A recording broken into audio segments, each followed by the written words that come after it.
I grew up on television, which means I grew up on cop shows.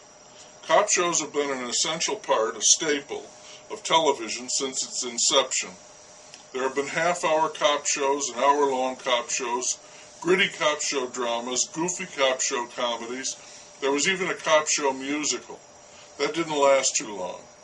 Some of the cop shows ran for a single episode, the pilot, and then they're done. Some of them ran for years. The cable networks don't have that many cop shows. They're looking for more unusual fare. So what they did was to flip it. They have shows that feature the bad guys instead of the cops, the mobsters, drug dealers, and serial killers. They're cop shows in reverse. The most successful cop show, which became a cop show franchise of all time, without question, has to be Law and Order. It's run for 20 years, and there were several versions, 3 of which were very successful. The original Law and Order Criminal Intent, and Law and Order Special Victims Unit. These shows are now all running in syndication on many channels, so many that it's entirely possible to watch nothing but Law and Order in one form or another, 24/7. Dick Wolf, the creator of Law and Order, has to be one very wealthy person. The show has also provided a lucrative career for the likes of Richard Belzer, Ice-T, and Dan Florek. It has allowed Sam Waterston to act sanctimoniously in public for far longer than is good for any decent human being. The casts on the various shows have changed over the years, the actors switching in and out like some kind of square dance. Once there was Jerry Orbach and Vincent D'Onofrio and Christopher Maloney, but then you're sitting there hearing that unmistakable music of the opening and you're seeing Jeff Goldblum and Eric Bogosian and Danny Pino, who, like Belzer, was a cop on another TV show, but unlike Belzer, he's now another cop, a completely different guy. Munch is always Munch. Munch had a hell of a run.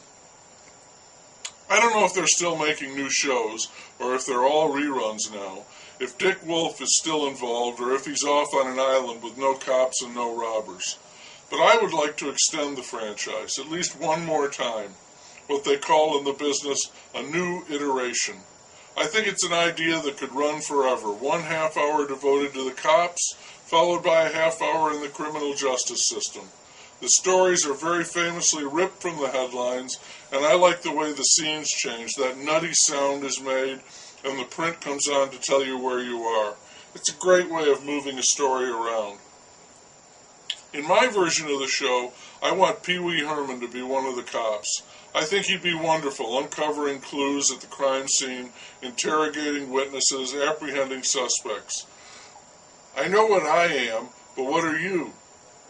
His partner has to be some cute-looking chick, because you could always count on Law and Order to come up with some smoking hot babe who is also an outstanding detective.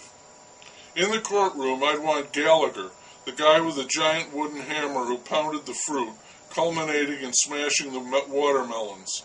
The first rows of his audience were draped in plastic tarps and they wore raincoats. That's what we'd have in the jury box.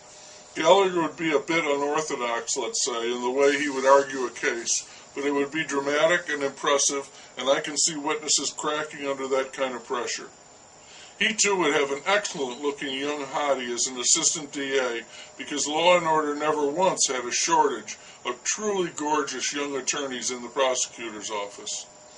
The old guy, head district attorney, with all the cynicism and political savvy, would be Dick Cheney. He'd be sensational if he's still alive, and one of the cops in the station would be Bill Cosby doing his thing if he's still kicking. Also in the cop house are Al Sharpton and Jesse Jackson. Sharpton is the captain, and Jackson is in internal affairs. And Munch could be there if Munch wants to be there. We could call the show Law and Order Hate Crimes Unit. That show would run for years and make Dick Wolf an even richer man than he is right now.